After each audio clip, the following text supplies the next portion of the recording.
Today, we are talking about something that many people carry quietly for years: resentment, the kind of emotional weight that builds slowly after betrayal, disappointment, or unresolved pain. And for many people, they want to let it go, but they don't know how. So today, I'm sitting down with Miss Jakia Kellum, Keelam to discuss how resentment develops, why it's so difficult to release, and how people can finally move forward emotionally without ignoring the pain they experience. So, welcome our special guest to the stage.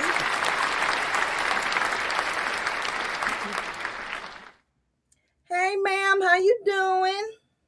I am well. Thank you for having me here. It's a pleasure. Absolutely. So, introduce yourself to the audience so they'll know who is amongst them. So my name is Jakia Kellum, and I am a licensed professional counselor. Absolutely. Where are you located? So I'm located in Michigan, so I'm in the Metro Detroit area. Okay.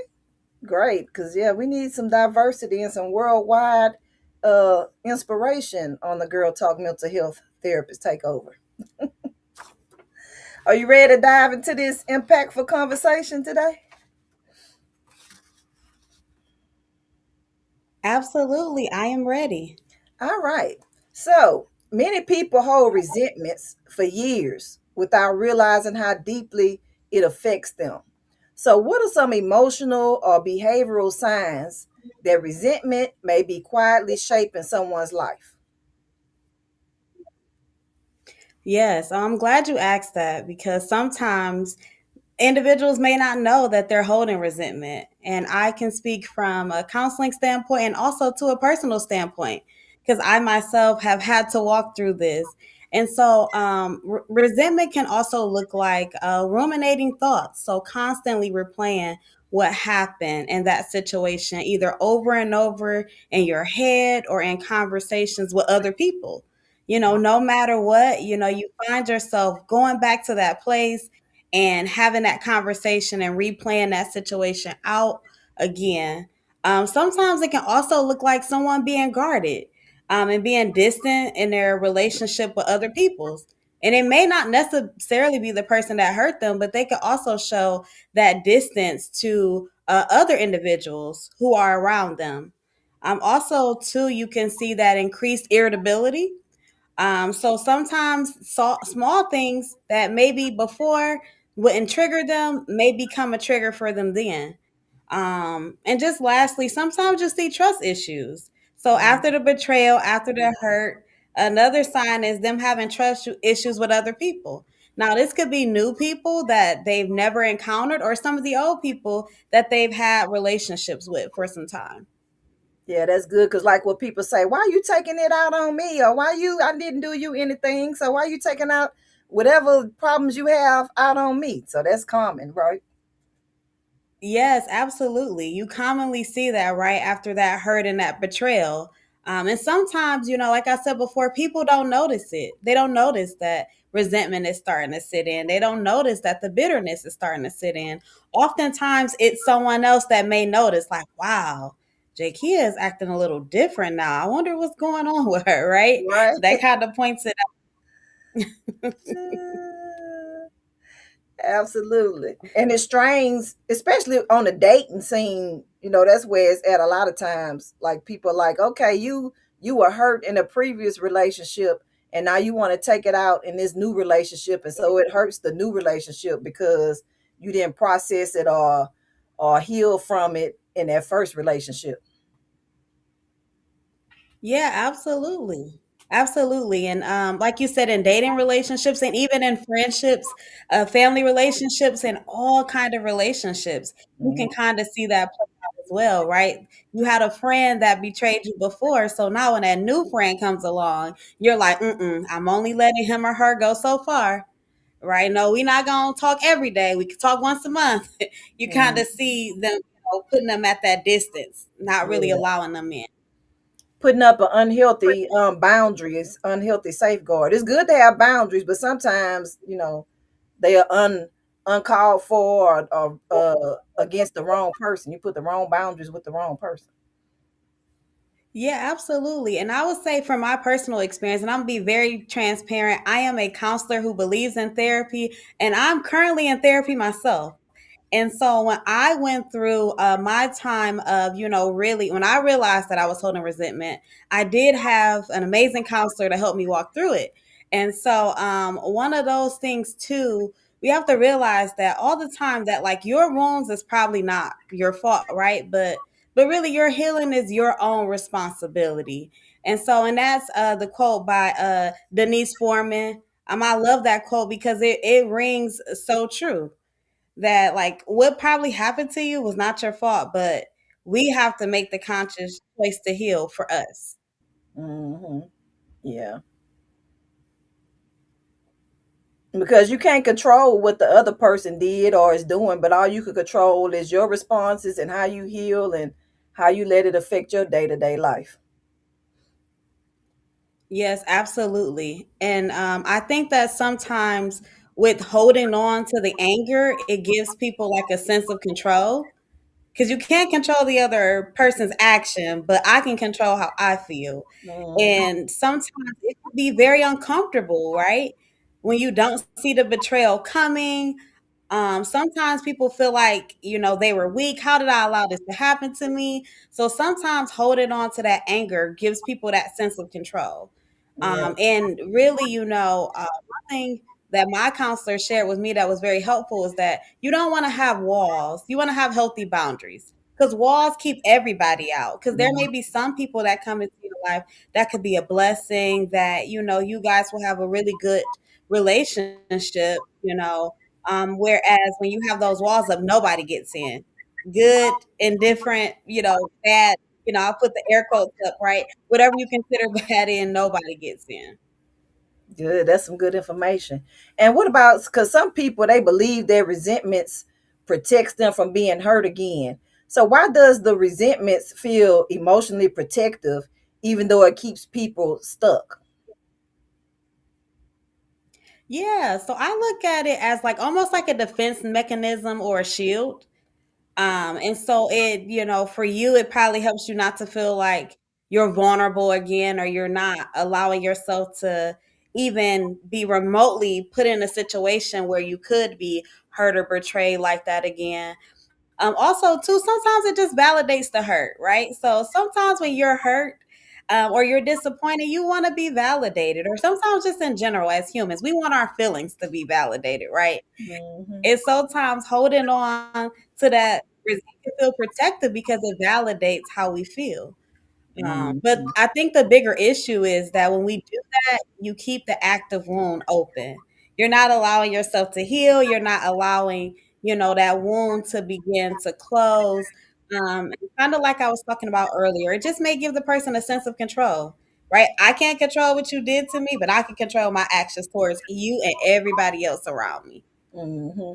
And sometimes they cannot heal because even though it's coming out as resentment, they don't want to think about it. So instead of processing it and dealing with it and coming to terms with it, they hold it on the inside, and the negative vibes from it is what comes out because they holding it on the inside instead of processing it and dealing with it in a healthy way so that healthy reactions and emotions can come out.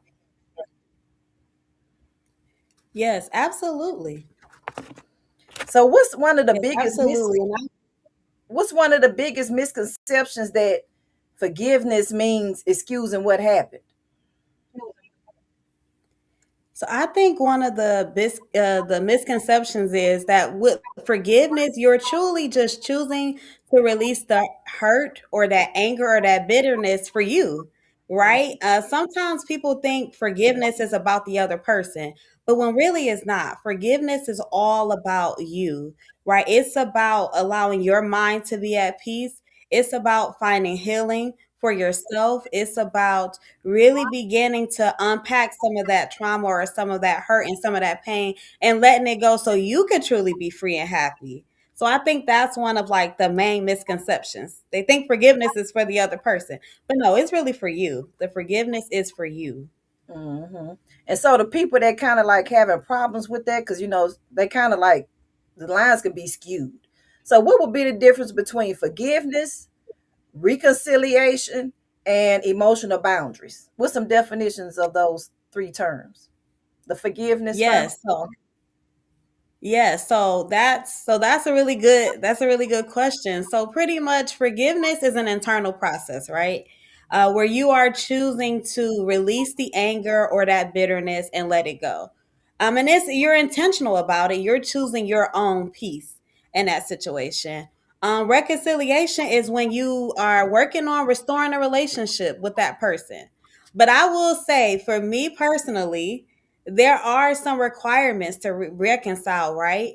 So there should be some sense of accountability, right? There should be some change behavior as well. And then also, too, not only that, rebuilding the trust. Because we know when we feel betrayed by somebody, that trust is broken. So those are some of the things that I say, definitely before reconciling, you want to work on those things as you reconcile with people, and then healthy boundaries. So pretty much with healthy boundaries, I say it in simple terms is you choose to allow what space you allow a person in your life, right? And so you can set limits to protect yourself. And so that's just the simplest way that I look at it. And you can forgive somebody and choose not to reconcile, right? You can forgive them and choose not to restore the relationship. Well, how about vice versa? Can you have emotional boundaries and reconciliation without forgiveness? I would say that, and this is a personal opinion. Yeah, a personal opinion. I think it will take forgiveness in order to reconcile with a person, right? Because if you don't forgive them and release that hurt and that anger, then you're not going to be able to restore that relationship. You're not going to have trust with that person, right? Because if you don't forgive them, you're going to go back to that ruminating, thinking about what they did. And it's really going to truly be hard to move past it. Mm-hmm. And I do believe sometimes that people, they do forgive because that's like going back in them toxic relationships over and over. And like what you said, reconciliation, you need to rebuild trust. It's just some factors you need for reconciliation. A healthy one anyway. Might need to add those terms to it because people can reconcile and still not forgive, and then they have to go through that cycle of abuse over and over and over again, or whatever they did to mess up the relationship.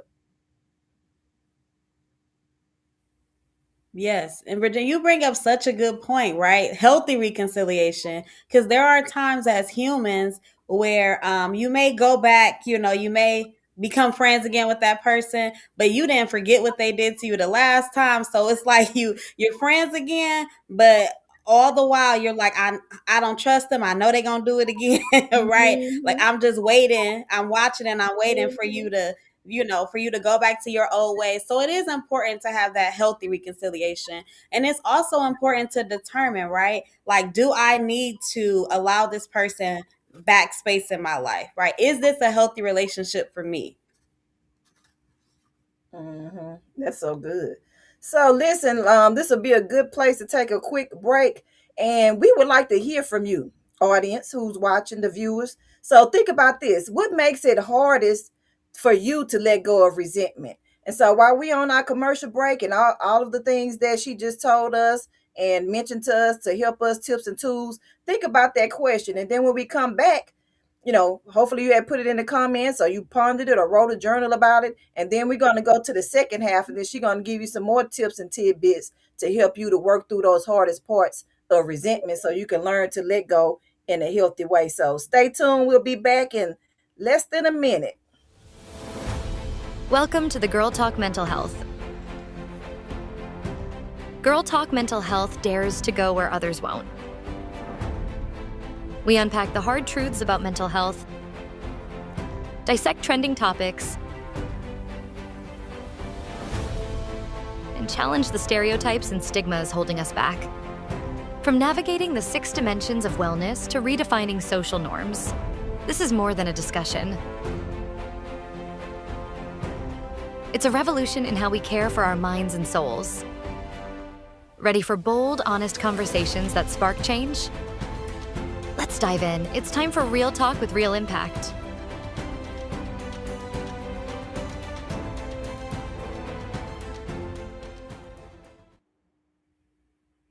Okay, so welcome back to the second half of Girl Talk Mental Health. If you missed that impactful conversation, go back and rewatch. But I do hope that you um, took part in that question about what makes it hardest to let go of your resentment. And so we're going to go to our next question. Let me see if she is in the room. Feel like we having some connection issues. Give her a second or two to pop back in. All right, ma'am, you back?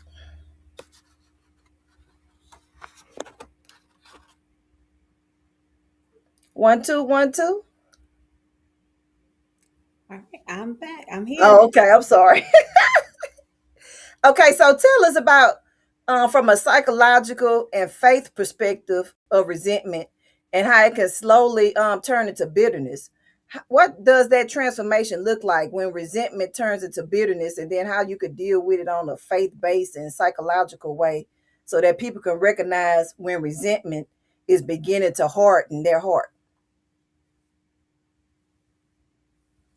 Yeah, so I would say that for me, I'm a woman of faith, and ironically that you asked me that question. My pastor in my place of worship was a big support to me and helping me to forgive and let go of resentment and bitterness in my heart when I was going through my betrayal.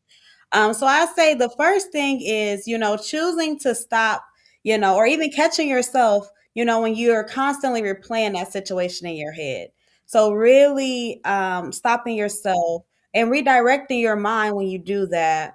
And focus really on your own healing instead of the other person's actions. And really taking control over your emotions and not allowing your emotions to really control you. And some other ways for me that was very helpful. You have to one be honest with yourself. So I was that person that after a while I kept saying, I'm okay, I'm good, I'm good. I'm just gonna pray about it. I'm fine.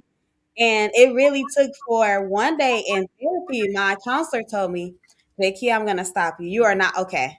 You need to really allow yourself to feel so you can really heal. And I remember being in my place of worship one day and we were in prayer. My pastor was just preaching and he's like, some of you are holding this in your heart. It's super heavy. And he began to pray. And I knew that was for me. And, so I began to cry and I, began to pray. And I said, okay, God, I really want to let this go now. I really want to release. So for me, it was not only just, going to therapy, not only talking to friends, but it was also prayer. I had a good support system in my place of worship. For me, I also did some journaling because there are moments where I'm like, I need to get my feelings out. So for me, I had this journal and I would always start off like, Dear God. And I would just like release and let it out. And also do positive self-talk, right? Like Yeah. sometimes you really have to take a moment and talk to yourself and really encourage yourself because your brain may know the right thing, but when you are in that moment of hurt and betrayal, sometimes you it's hard for you to catch yourself in that moment.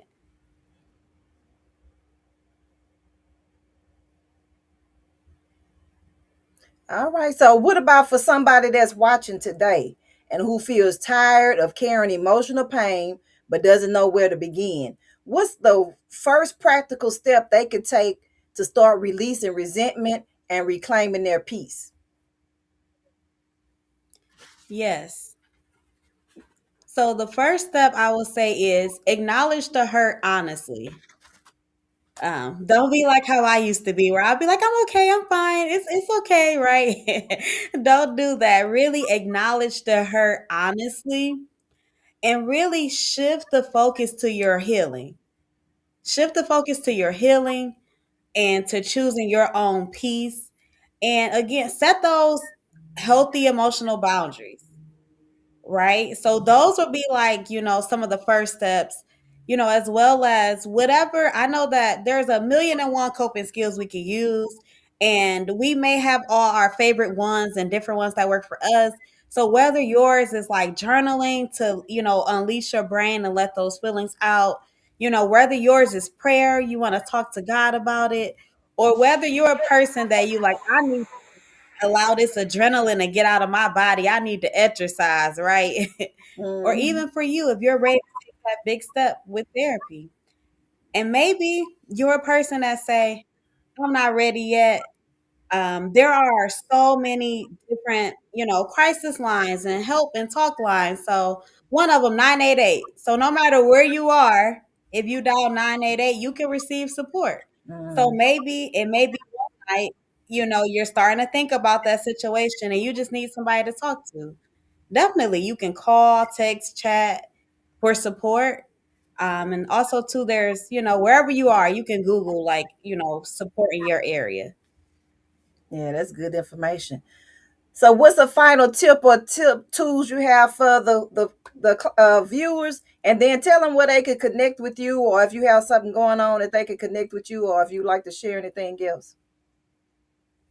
Yeah. So a final tip I would say is realizing that letting go of resentment doesn't make you weak.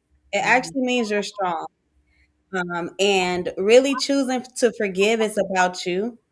It's not about the other person. You're not letting them off free, right? But what you're doing is you're choosing freedom for yourself. You're choosing your own peace and knowing that there is help available for you, no matter where you are, knowing that, like I said, 988 is a great resource. And I'll tell you guys how to connect with me. And if you don't know resources in your area, you can reach out to me and I'll be happy to help you and provide you with those resources, in your own local area. And so for me, I am not huge on social media, but you can reach me on Facebook Messenger, Jakia Kellum. I'm also on LinkedIn and Snapchat. I haven't made the big leap to the Instagram and TikTok, but maybe soon. Maybe soon. But currently I'm a full-time student, so I'm currently studying counselor education and supervision at the University of Cumberland. Okay. So that's pretty much what's going on with me working full time, being a full time student, and just being a pillar in my family and my church community. So Great. And so we sure appreciate you attending today and being a special guest and sharing these nuggets and some of your own personal experiences. So for the listeners, if your healing doesn't mean pretending nothing happened. You don't have to be the strong one, as she was telling us earlier. It means refusing to carry emotional weight that no longer belongs to you or that serves you. And if this conversation resonated with you, subscribe to the channel, go back and rewatch, drop a comment, let us know because we are here for you. Because every week we talk about the struggles many strong people face, but rarely discuss openly. And you want to know that your healing matters. So thank you for viewing and thank you for everybody for tuning in. And we'll see you next week for another awesome episode of the Therapist Takeover. Thank you for joining us for Girl Talk Mental Health. Remember, your mental health is your wealth. Don't forget to like, share, and subscribe to at Virginia Del Manning.